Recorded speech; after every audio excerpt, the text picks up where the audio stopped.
Welcome to the increasingly inaccurately titled Weekly Squeak with your hosts, Chris Ward, or aka Chris Chinchilla, and Kate Lawrence. Good afternoon, listeners. Good afternoon, good morning, good day, good evening, good yesterday, good today, good tomorrow, wherever you may be. So today, in this episode, we are going to talk about our robot overlords. This, Kate, you love robots, don't you? I do. You do love robots. You write a lot about robots. I'm a big fan of the robots. Well, or are you? This is kind of what we're going to discuss. We were watching last weekend iRobot with Will Smith, a fantastically ridiculous romp through the not-too-distant future of robots. And the thought sparked in both our heads is that a lot of science fiction, not all, as we'll discuss in a minute, but a lot of science fiction always considers robots as something that is going to kind of kill us and destroy us and try to dominate us. From iRobot to Battlestar Galactica to Terminator, of course. And we were thinking, whilst there is actually maybe a lot to fear with robots, what's the real reality of our robot overlords? Are they all going to kill us, or are they actually going to slowly destroy us in other ways maybe? And this is kind of what we wanted to discuss.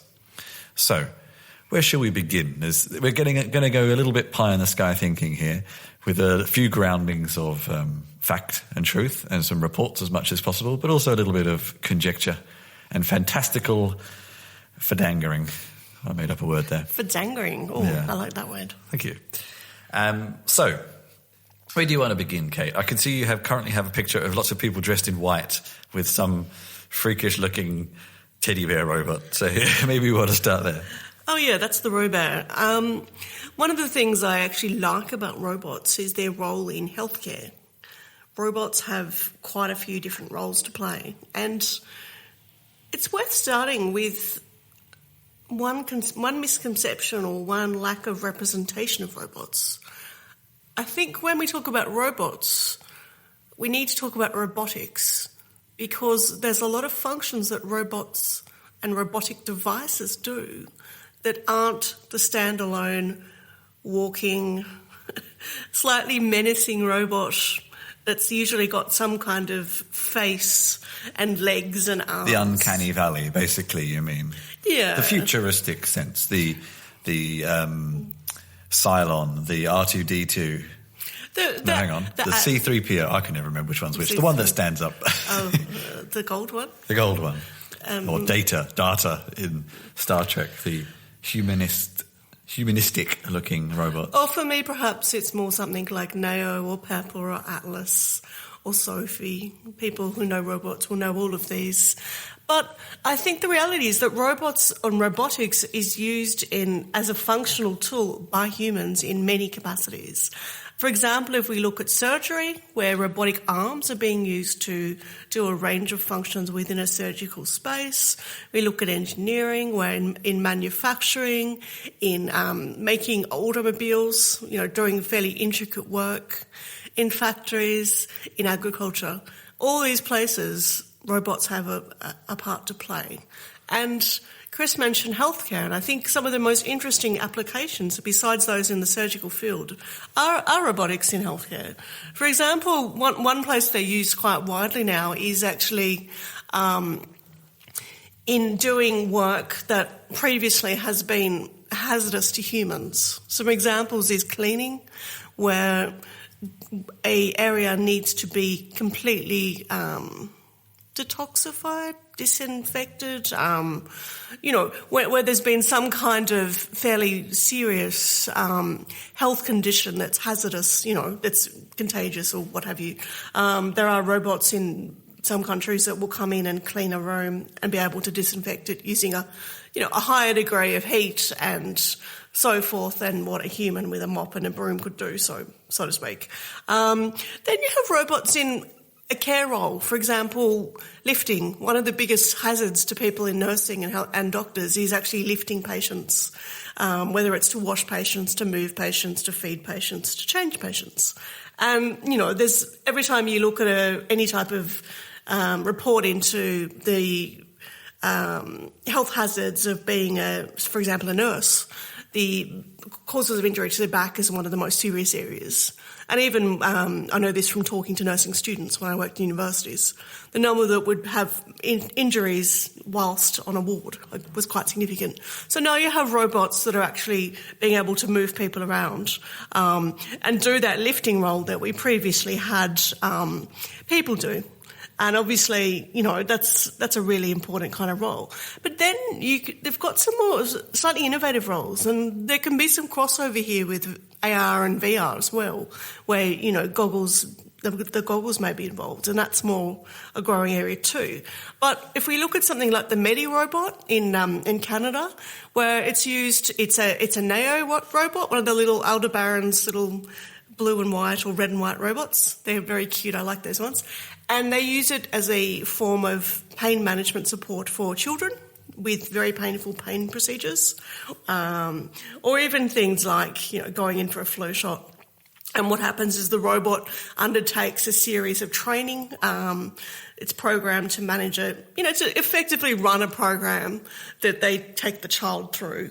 And this is all done under very, very strong medical use.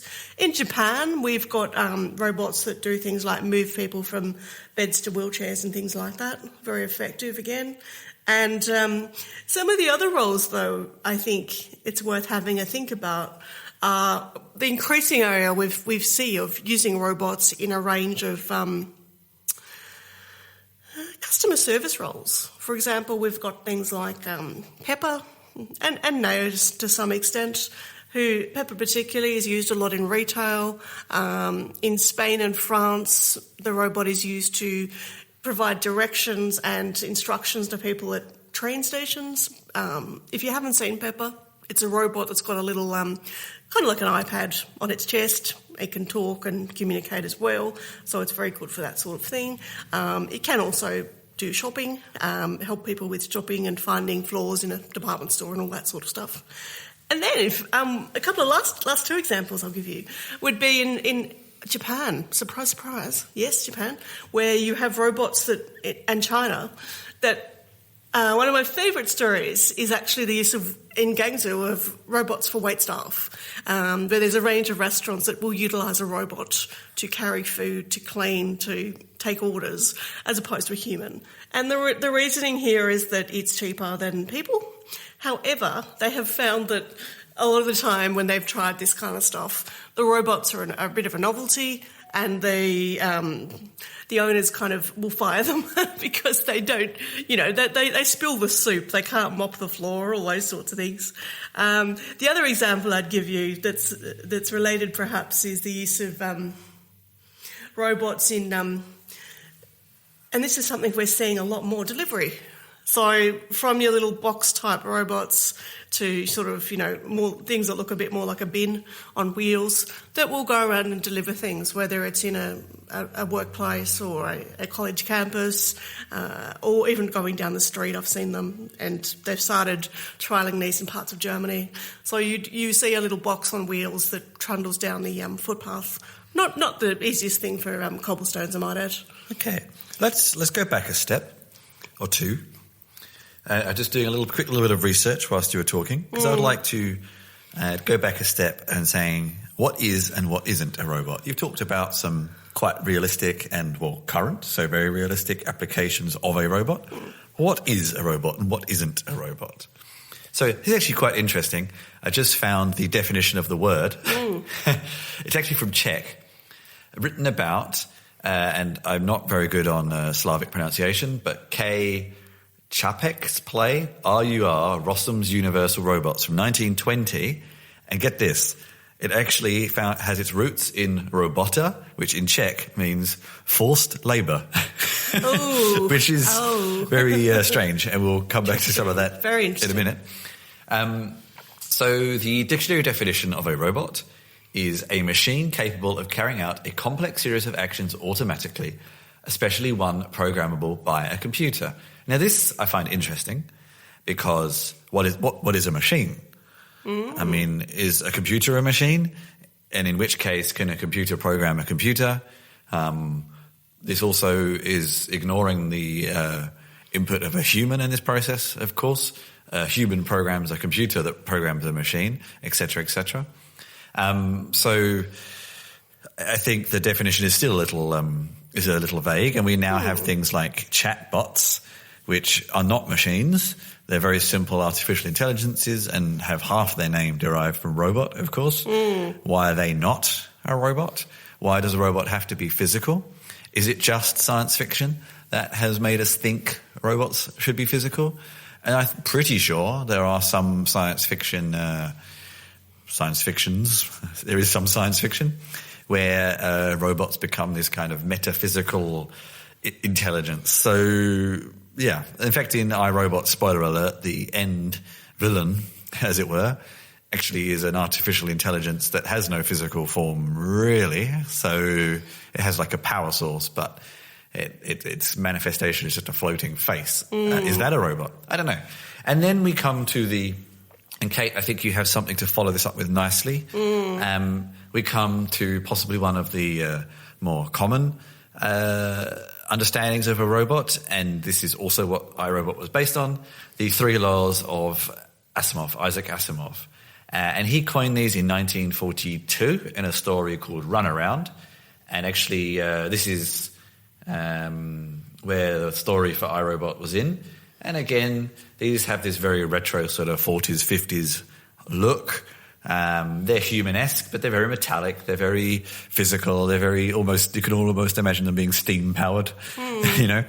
And these 3 rules are, as quoted from the Handbook of Robotics, 56th edition from 2058 AD, which obviously means the first edition should be coming up pretty soon, and maybe that's what you're about to talk about. So these are: a robot may not injure a human being or through inaction allow a human being to come to harm. A robot must obey the orders given to it by human beings, except when such orders conflict with the first law. A robot must protect its own existence as long as such protection does not conflict with the first or second laws. So these laws are very much around harm to humans and protecting humans, basically.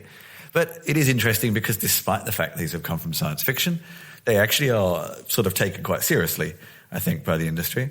And I think, Kate, you have kind of a much more realistic and current follow-up to this. I do, actually. Recently in Britain, the British Standards Institute have produced the BS 8611, Robots and Robotic Devices. Now, that's actually guidelines written by a committee of scientists, academics, ethicists, philosophers, users and people that are involved in robots. It's basically an approach to embedding ethical risk assessments into robots. So what they're looking at is effectively an opportunity to help designers and managers of robots identify and avoid areas of potential ethical harm. And they've actually, coined a lot of their guidelines from the actual 3 laws of robotics. So, it's something that's 70 years old, something like that, 75 years old, is still playing a part. And if I read sort of the general assertion, you'll hear it sounds quite similar, which is robots should not be designed solely or primarily to kill or harm humans. And it says robots should not be designed solely or primarily to kill or harm humans. And also that humans, not robots, are the responsible agents. It should be possible to find out who is responsible for any robot and its behaviour. So it actually takes it a step further. Firstly, it's acknowledging that robots aren't sentient beings, that there is a person behind the robots that's created the robot, and that they have some responsibility to how they program the robot and what they make it do. And I think some reasons that they mention for this is looking at the ethical hazards that arise with the integration of robots and autonomous systems in everyday life, particularly where robots are in a care or companionship role, for example, with children or the elderly. And I've given the example previously of children with the little Neo robots doing, helping out in the hospital or helping with the lifting. But there's actually some other examples, like if you remember the good old iRobot Roombas, the little vacuum cleaners that are now everywhere in different permutations. There was a time when people would actually make clothing for them and dress them because they had a bit of a cult following. There's also a range of... Why did they stop making clothes for them? I don't know. I think people just did it for fun, and it just kind of... I'm not sure. I haven't seen it on the internet for a while, put it that way. Okay. Then you've got things like the Paro robot, which was, I think it was Danish invention. They were little seals that were... And basically it was so that people in aged care could pat them. People with dementia are often given dolls and things like that to have as a soothing kind of agent, and that's one of the reasons. And I think one of the most recent examples we can look at, if we want to talk about the relationship of humans and robots, is the situation with Sony and the Abo robotic dogs. You may recall those from the late 90s. They were basically a little robot dog that was only in production for about 7 years, but it's only been quite recently that they've discontinued the servicing of those dogs because you can no longer buy them. And in Japan in particular, people have really kind of responded to that as a state of grief. Like, people are saying it's like watching a pet slowly die. And there's even a couple of people from Sony that have gone rogue and now create their own offshoot manufacturing kind of little workstation where they can fix them. I could also see in this article Buddhist funeral for them. Yeah, there's also that. They also have a lot of the Japanese approach to robots. I've watched a film on a doco, recently, where when the robot is leaving the factory, they consider that it has a transfer of life. So therefore, they have a Buddhist event to kind of welcome the robot into its new life, and then when it is dying, shall we say, whatever the term you want to use. That you can actually have a Buddhist funeral. That's right. So what we're trying to say, or what I'm trying to say in this context, is that human robot relationship, it's easy to kind of smirk a bit and have a giggle, but it does have a meaningful reality for some people. And I think you only need to look at some of the television and films recently. We've got films like Her, and the Ex Machina. Then there's the TV show Humans. But I wouldn't say that the machine in Her isn't a robot. It's not a machine. It's an artificial intelligence in an earpiece. It's not a physical thing. Why is that a robot? It's not a robot. I mean, this is where we get back to our discussion of what is a robot, but do you not think? Yeah, I mean, technically, absolutely. I'm sure you're completely right. Okay. I guess I just think of it as a robot, perhaps, but you're right. But the lines are blurring, I suppose. Say, for example, Siri or whatever, Samantha, I think, in Her. They are artificial intelligences that are actually shared by multiple people, multiple manifestations of the same artificial intelligence. If one of those was to be realised through a hack project in a physical robot, then what? I don't know. Anyway, I want to touch on something you mentioned a little bit there about the kind of human interactions with machines. And let's start moving into some of the potential negatives and the potential futures of this. So let's start at one extreme, which is, so we've already discussed the ethics of robots, but we all know, unfortunately, or we find out because it's not always very official, that this is actually a lie. There are lots of very active robots right now, including track-based robots. I don't know if there's any humanoid type ones, who knows. Flying robots, i.e. drones, which actually again is a vague one because some drones are actually piloted by humans, so does that make them a robot? Who knows? Are used in war zones. That's so right. There are, in inverted commas, robots killing people right now. Thankfully, at the moment, they are mostly controlled by humans, but A, does that make them a robot? B, so what about ethics? So what have you found out about that? Yeah, look, it's a good point. I mean, you've got a recent example, or relatively recent, in Dallas, where there was a young man who was going on a bit of a gun rampage. Micah Johnson, I think that was his name from memory. And he killed 5 police officers and wounded a number of people. And in response, the police, I assume it's the police as opposed to the military, actually used a robot to detonate a bomb to lead to his demise. And it's... See, I just want to clarify here, because so I can see this picture here, and it looks like one of the bomb disposal robots, except it has what looks like a fairly scary Terminator-style gun on top of it. Yeah. Was this, I'd like to clarify this, was this a remote machine controlled by a human, or was it literally like robot go kill? How actually was it issued its orders? Because that's an important distinction. I don't know, to be honest. It's something we should actually double check, because that's a very big difference. Yeah, look, it's the first known case of the US, anyone in the US, police departments using a remotely placed explosive through the robot to kill someone. So it's the first time that's ever happened in the world. In America. But I think it's what interests me about this is that it's using a robot to kill, if we're going to call it a robot as opposed to a device or a machine or whatever we want to come up with, which contravenes the original Asimov's 3 laws that we mentioned earlier, which is, robots should not kill. When we know that, like, drones, which are, unmanned aerial vehicles, what have you, do kill people. But again, drones are controlled by people. Well, so are robots. But that's not a robot then. In my mind, and if we go back to this definition, a robot is a machine capable of carrying out a complex series of actions automatically. Yeah, I mean, I'm not saying... These are controlled by humans. Yeah. These are basically remote weapons. They're not robots. So you're saying a drone is a remote weapon? Yeah. It's Yeah. not... Well, but as far as I know, these are still controlled by humans. This is the difference. We're not talking Terminator, Cylon-style robots that are just like, kill, off you go. Oh, no, of course not.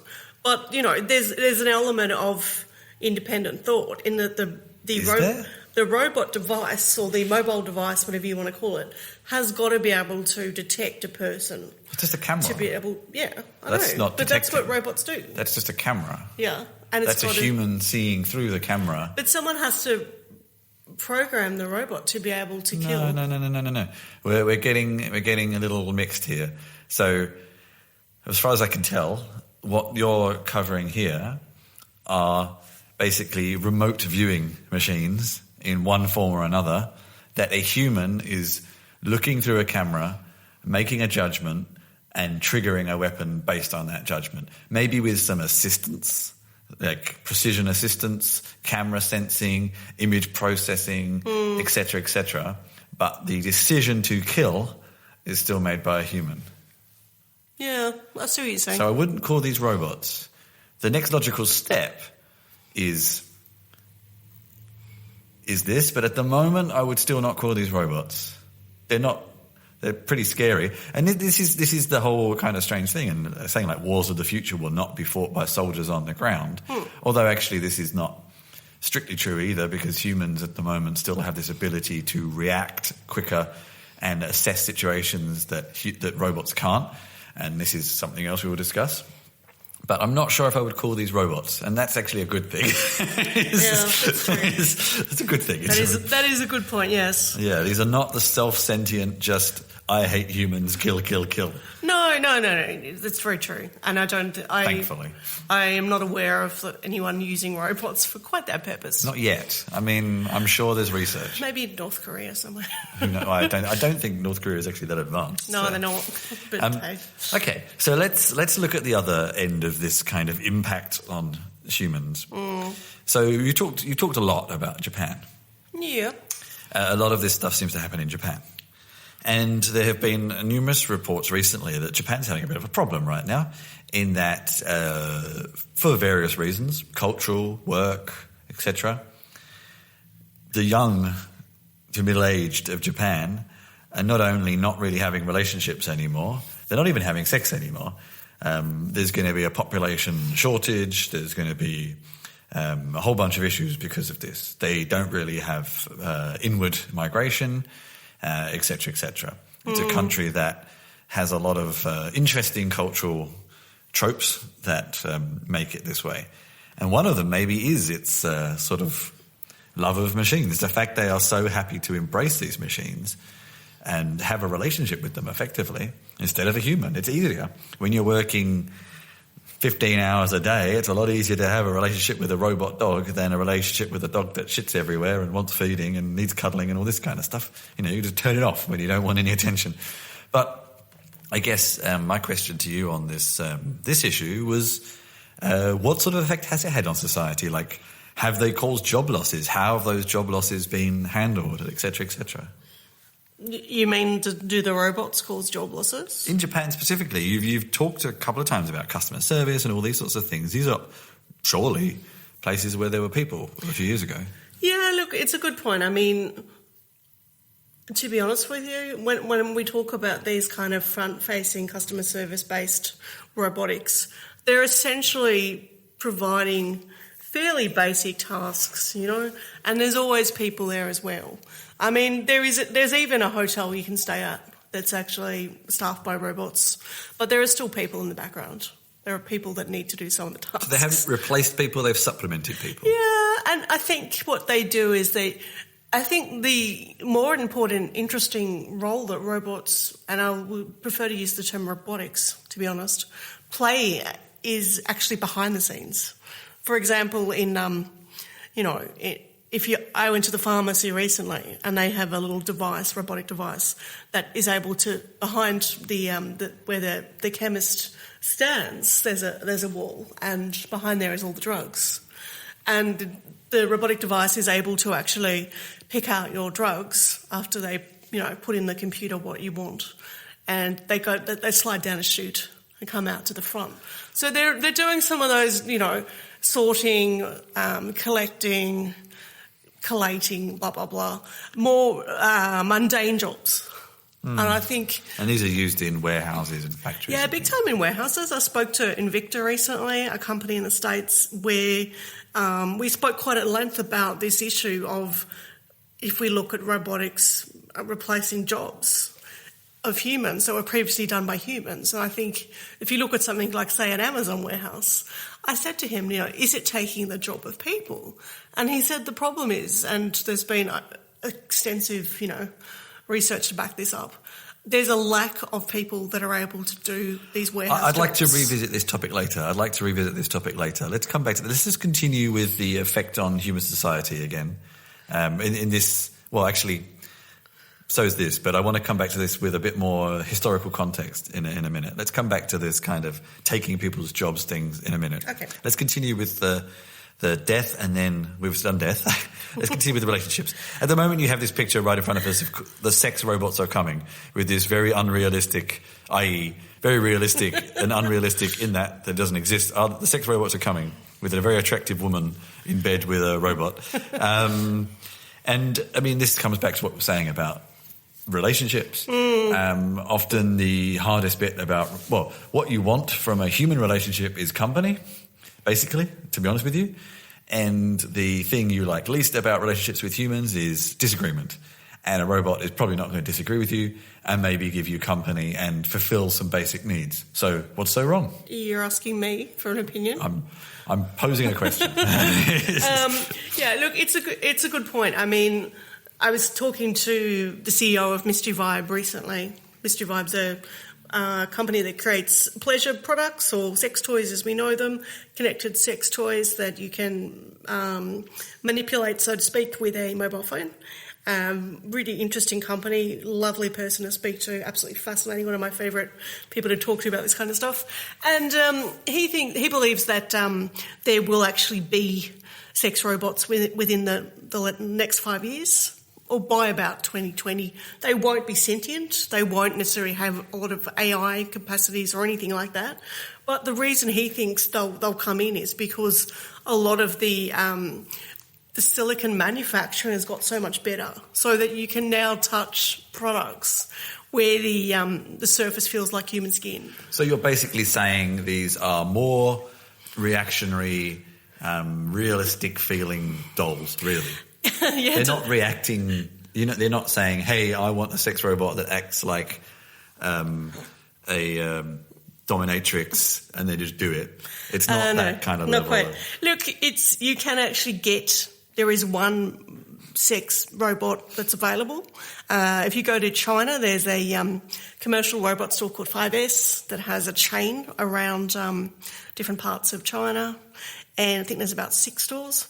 And basically this robot is ostensibly a powered sex doll. It just has limited capacities. It can say a few sentences. And this has been in science fiction as well. Yeah. We saw in one of the seasons of Black Mirror but that was much more intelligent. And look, I think anyone could Google sex doll and come up with the images of the sex dolls. They look somewhat lifelike, depending on your definition. They look like unrealistic people, though. But yeah. And look, there is actually a guy called Bradley Charvet who is planning to open a robot cafe in London where the robot's role will be to perform fellatio, what they call cyber fellatio on people while they're drinking their tea and coffee.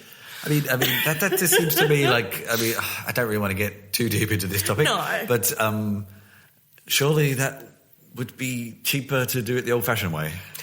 Oh, you mean prostitution? Yeah, I don't know. That seems like a very expensive way of accomplishing the same result. I mean, look, his view is that, they're programmable, they're malleable. It's perhaps a novelty, and it being an extension of sex devices or pleasure products, however you want to call them, which is quite interesting. And it's worth noting that there is actually a movement against these robots called, let me just find the actual name. Whilst you're doing that, I find this interesting because, a lot of this issues around robots is they're coming to take our jobs, which we're moving towards in a minute in terms of a topic to discuss. Yeah. And if you're actually also talking about robots potentially taking away the business of one of the oldest industries in the world, this is also interesting. And in fact, in some respects, it's a positive because, again, you're removing a job that is insecure, unsafe, dangerous, but also it's a job that for some people is a least worst option.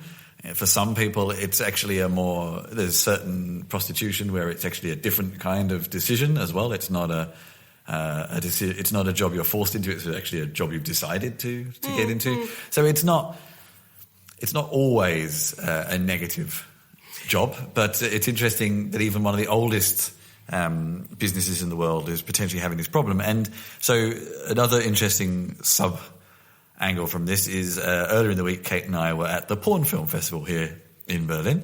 A friend of ours from Australia actually had a film of hers, The Bedroom, as the opening film of the Berlin Porn Film Festival. And there's a workshop, I think, actually happening tomorrow about VR porn. And this, again, is a whole other topic. But one of the things on the poster said, will this save the porn industry? And I asked our friend, does the porn industry need saving? In my mind, the porn industry and the gambling industry have been the two major, and military, three major proponents of technology generally. So why does the porn industry need saving, I asked. And she said, because same problem that a lot of other industries have had, no one wants to pay anymore. And actually, I suppose VR and machines generally would be a way of recouping that lost revenue, I guess. Yeah, it's true. And an interesting thing is that there is actually the group I was referring to earlier and trying to remember the name. It's called Campaign Against Sex Robots. And it sounds very futuristic. It's a UK-based organisation. I'll put a link on our website. And basically, what their contention, and look, I had read through their pages because I've been writing a few articles about them, about this kind of topic, and they're very confused. A lot of what they say is quite blurry.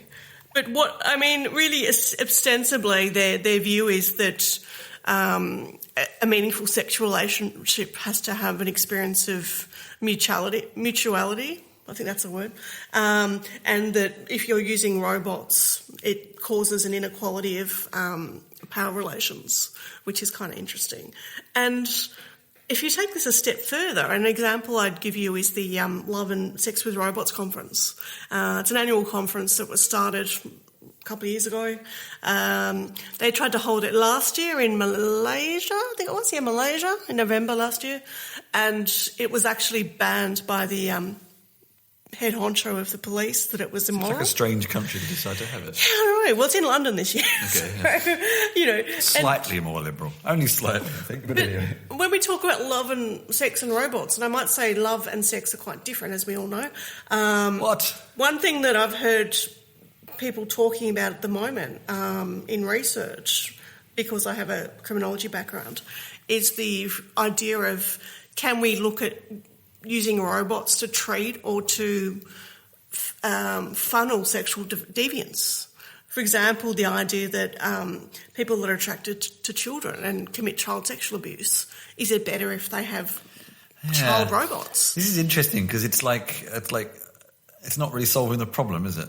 No. Yeah. And bear in mind, I'm not suggesting this is, the way to go. I think everyone has said at a very academic level, and purely, bear in mind, this is all purely academic stuff, that once you get into the AI sort of side of it, and the robots become more lifelike, particularly as children, for example, is it going to make the problem worse? This is one of the concerns. It's actually, we should have talked about this earlier maybe, when we come to the sort of ethics of robotics. Yeah. The one big area that we're dealing with that's in the news on a fairly regular basis right now is, of course, one of the other robots amongst us right now, which is self-driving vehicles. And again, this was in iRobot, and it's been talked about quite a bit, this decision-making between if a car is going to swerve and it hits an old lady or a child. No, it hits a group of people or a child. Yeah. Which one do you go? And humans will have different ethics around that. Yeah. So how do you program that? Do you when you get in your self-driving car, do you set, do you set your preference matrix? I prefer to run over lots of children or old people. But it gets very difficult to make these judgment calls, and humans don't always get it right, but we can probably justify why we made a decision in our own minds and back it up. Whereas a machine, as we've said, is following instructions that were given to it by a human. I might add, I've heard a different take on that, which is the what's known as the trolley problem, where you have a self-driving car that's presumably got a couple of people in it going down the road because they're getting a lift in it or what have you, and there's a trolley full of, or a tram as we call it, full of people. Who should be saved?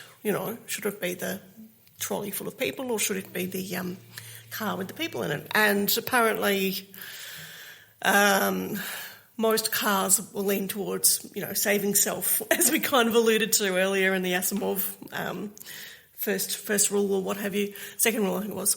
So, no one has solved this problem. I would hasten to add, it's not like everyone's got this great solution to this, It's a highly kind of difficult problem to get your head around. Even thinking about it, you just kind of shrug your shoulders and go, geez, that's big. Let's now move on to kind of one of the big issues. And I think ethics, loss of human contact, all of these things are very interesting issues and actually quite important issues, but probably the one that bothers most people because it personally affects you is will I lose my job? And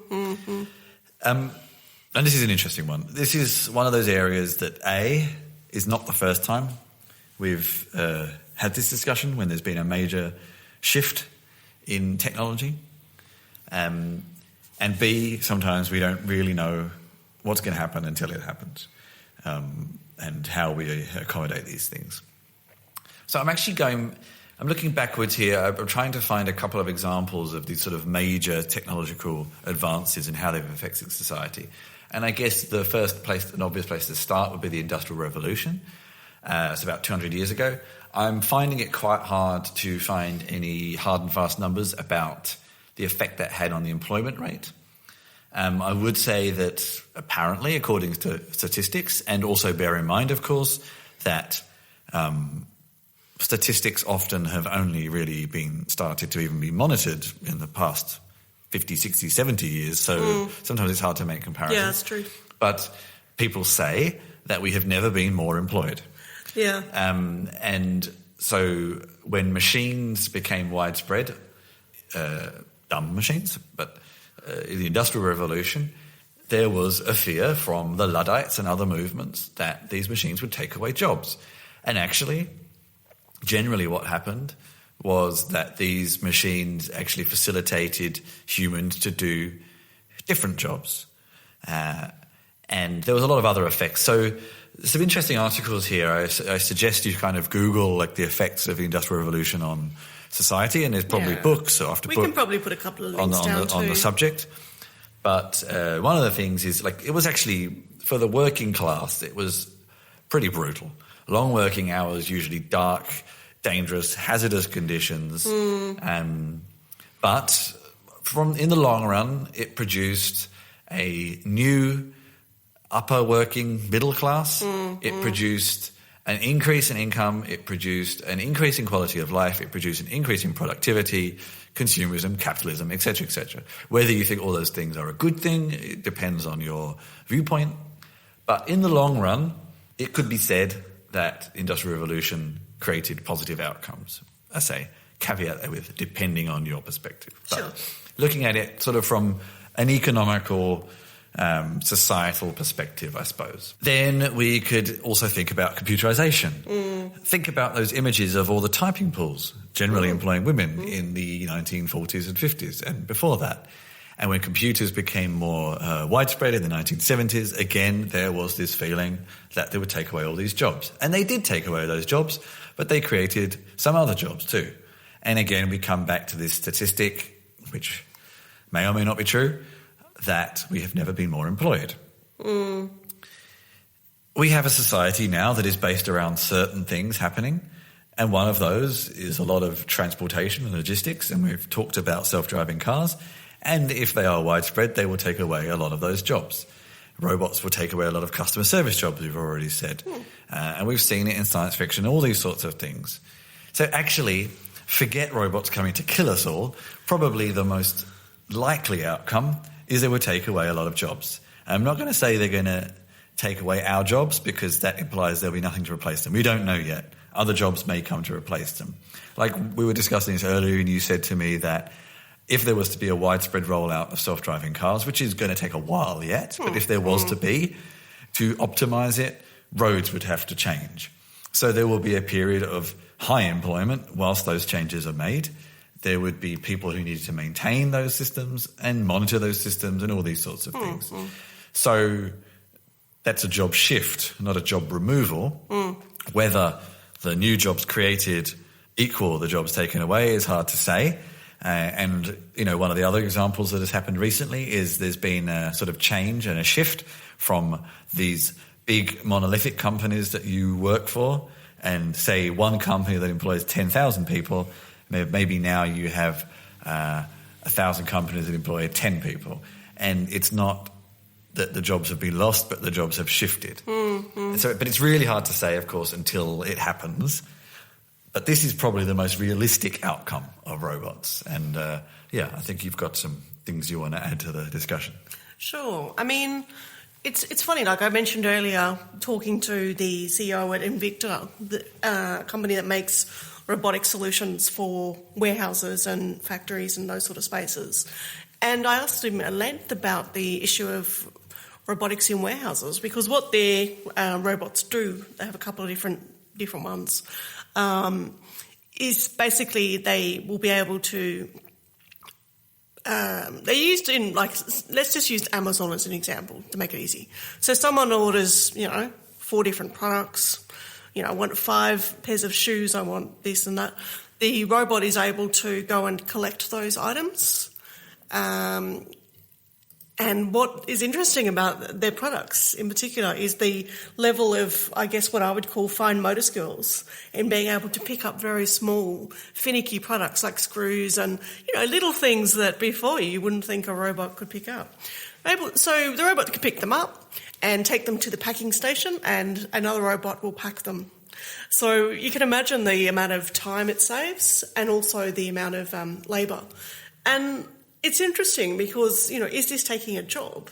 And when I spoke to, I'll just check his name so I can use a name. I don't want to, feels rude not using a name. Leo, that's his name, Leo, about this. He said the problem is, firstly, when you think of somewhere like an Amazon warehouse, these are massive, massive buildings. Therefore, they can't be in most mainstream cities, so they have to be further out.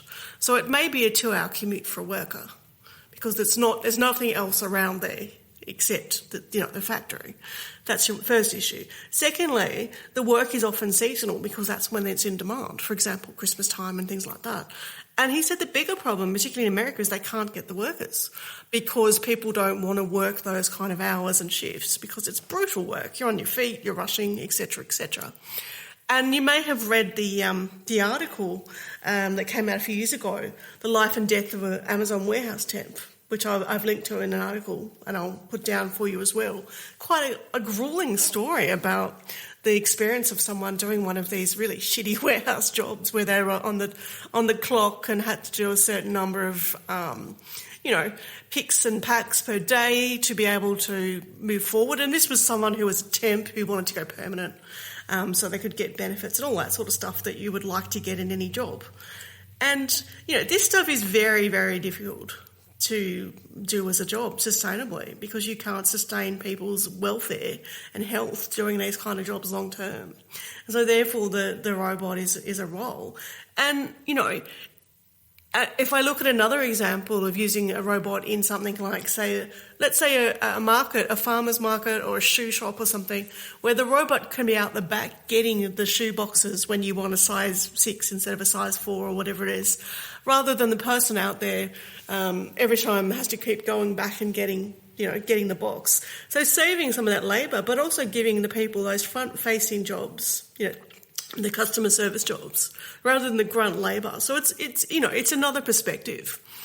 But you know what? When I think about what's taking human jobs, and I'm not saying all jobs or anything like that, I'd be more worried about AI because. Well, actually, I was just about to think that the argument often is that machines do this grunt work and the humans are the editors. The humans are the curators. Yeah. But actually, a lot of curating and editing these days is done by algorithms. That's right. So, like, for example, there's we now have AI programs and functions to do very complex legal research. When you watch a movie and they have to find some, legal rule or example or case law or what have you, and it takes, these people doing these all-night shifts within libraries, they have machines that do that now. You've got machines that are able to do medical diagnoses for very rare cases, and a lot of that stuff at the moment is being tested to see if it it matches what the physicians and the surgeons are recommending, and it has been. But I even saw a story last week that a particular news company, I can't quite remember which one, is using robots or is starting to use robots to write their sports news. Yeah. Scary. Now taking my job. We've gone on far longer than I was expecting, so I'd like to move on to the final topic and then our wrap-ups. I don't think we're going to reach any concrete conclusions in this, but it's been very interesting. The one thing I'd like to finish with is that a lot of the supporters of robots taking jobs has been that the people doing these jobs, the income that they were getting from doing these jobs that will be supplanted by robots could be replaced with a form of a universal income. Oh, yes. And this is an interesting concept. As a person who generally considers myself fairly creative but actually kind of hates working for somebody, the concept of universal income is actually quite appealing, but it doesn't appeal to everybody. And there's been some interesting thoughts on this. So the basic concept is from the efficiency savings happening from machines, unpaid labour, doing the job of paid labour, the savings get reinvested into a sort of combination and consolidation of social welfare social payments into a universal social security payment that covers kind of everything. There have been some experimentations in this, but there's a couple of issues. The one criticism is often that the replacement universal income is, for a lot of people, not everybody, but for a lot of people, is lower than what they were getting before. True. But then, of course, there's this whole knock-on effect, and again, it's one of those such big schisms that sometimes we don't really know how it's going to work out until it happens, in that Will the knock-on effect of the savings of labour make things cheaper? So maybe we need less money. You know, there's this whole issue with capitalism being this kind of self-fulfilling machine. Oh, yes. And if the fundamentals of capitalism change because we're no longer pumping in the human resource, maybe we won't need as much money as we needed before. I don't know. So but it's really hard to model all this kind of stuff because it's such a big change. But so there have actually been some experiments on this. There's been a referendum in Switzerland on this issue. This is actually from a day ago. Ontario is piloting a project right now. Oh, interesting. I think there have been some other places that I'm trying to find now. We'll get some links. Yeah, we'll put some links up in the post about this. There have been some other experiments in trying this. Yeah, I don't know much about it. Some suggest that it would work better in developing countries than rich countries. Interesting. But one of the other comments has always been that think of all the time these people will have. These people who were doing horrible, grueling jobs that have now been given to machines, and you've got this universal income. You can now go and become an artist and do creative projects and things like that. Yeah. And one of the problems that has come out of some of the trials has been that actually no one really did anything. You could begin your own startup. This great kind of cultural leap forward that was going to happen because people had this time to sit around and think. Right. Didn't really happen. Really? But then, so I'm actually reading this from Wikipedia. I'll put a link here. Okay. So there's a belief among critics that if they have free and unconditional money, they will not work and get lazy. But one of the concerns has been that because, of course, most of these have been trial periods, most people haven't embarked on their great artistic endeavour because they're like, well, I'm only doing it for 6 months, so what's the point? Oh, that's so they've true. not been... I think one of the things has been there's not been a very fair test case because it's like, hey, you know that thing we said when you were younger? Like you're going to have to work for your entire life and dedicate your life to a job that you may not really enjoy just so you can do X, Y, and Z? No, you don't have to. That's such a shift in thought that I can't imagine that people in the midst of a trial period like this are going to go, holy shit, you're right. I will change my complete outlook because it's such a big change to lifestyle that, yeah, it would take some time to get used to. So again, it's one of those things that we don't really know how it's going to turn out until it happens on a larger scale.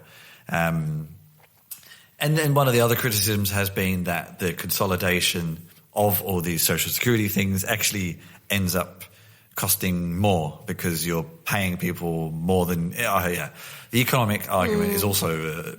but again, it's because it's a trial period. Okay. If an entire country just decided to do it, then it would figure things out. But by just testing small segments and things like that, it's not... Yeah, it's very hard to test something called universal on a select small group for a trial period, you know.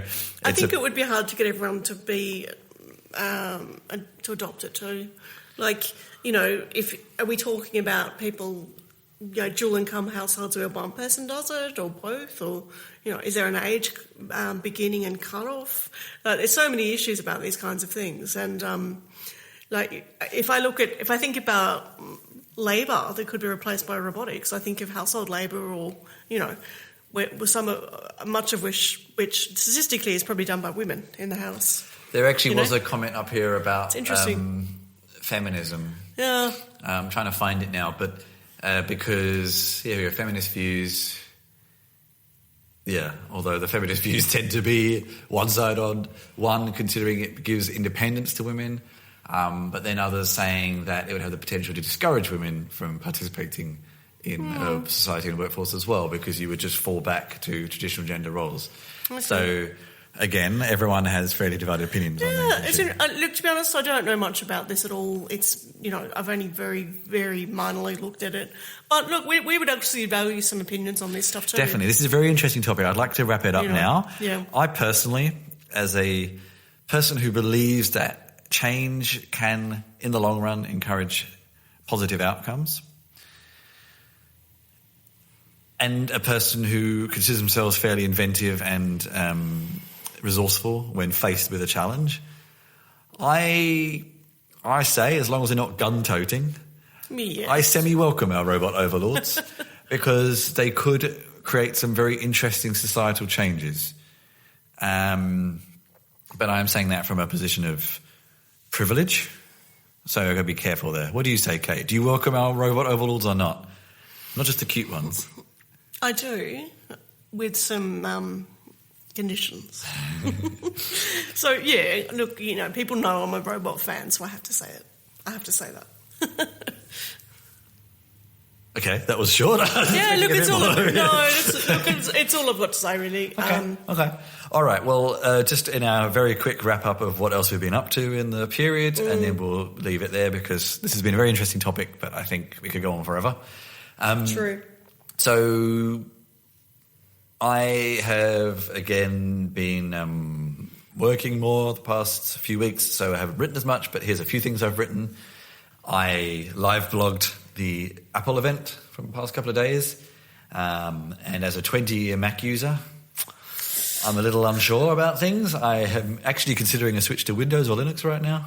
Ooh, big words. So we'll see.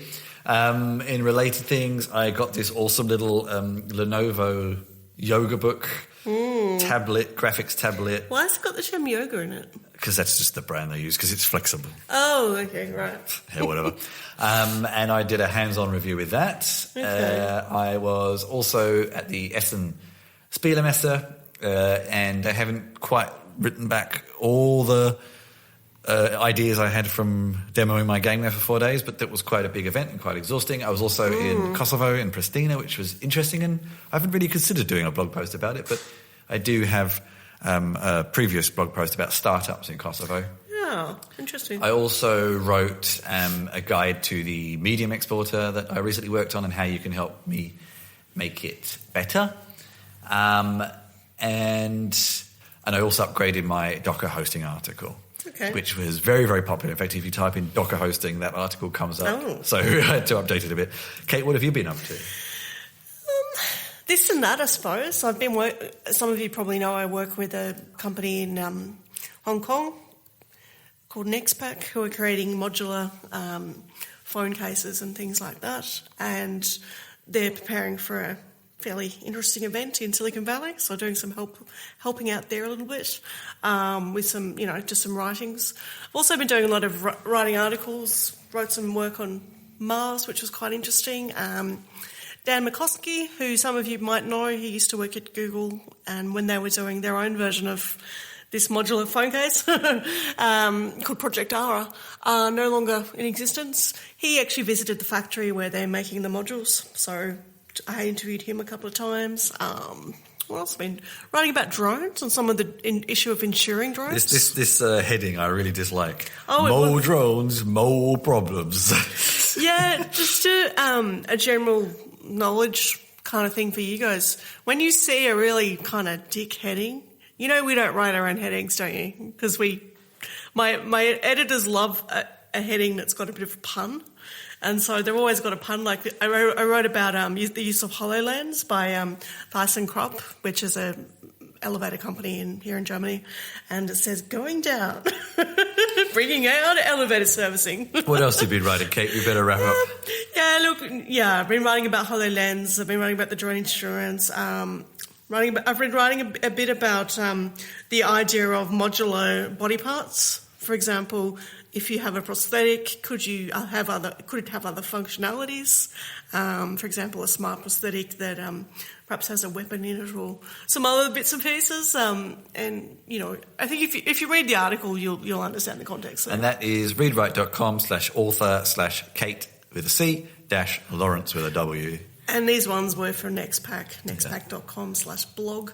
I'll pop a few links down so you can look at your convenience. On that note, so a couple of promotion things for the podcast and the like. We now have gregariousmammal.com/podcast. You can find all these notes and links to listen to each podcast episode prior to us co-hosting and also the co-hosting episodes. If you want to meet me, no, actually you can meet us at this particular event, but this is just the same website, gregariousmammal.com/connect. We are both at Web Summit in Lisbon in November, for the second week of November, so come and say hello. And we we'll be going to do interviewing a people podcast there. there? We will probably interview people. I don't know whether we'll live podcast from there, but we'll definitely do interviews. Great. Now, the one last thing I'm going to mention in wrap up, if you have been enjoying this podcast, then please rate us on iTunes. I'm actually going to update the iTunes page because it's still a bit geared towards when it was just me, and I need to change that a little bit. That's all right. But rate the podcast, say some nice things. We are actually paying... I'm going to be honest here, it's not a lot, but everything helps. We are paying €9 a month for hosting the podcast on SoundCloud, and then, of course, all the time we put in. So if you feel like supporting, you can also go to gregariousmammal.com/support and see a variety of ways you can support our activities if you like what we do. So all those things are appreciated. But from now until next time... enjoy the rest of your day, or evening, as it may be. I'm just going to say enjoy the rest of your month, because that seems to be our interval. So the monthly mumps. I'm not entirely sure what we're going to call that. But enjoy. I hope you enjoyed the episode, and we'd love if you interacted with us on the website or on Twitter or et cetera, That'll be fun. with some of your ideas, because it's a fascinating discussion. And thanks very much, Kate. I really enjoyed the discussion. Thank you, Chris.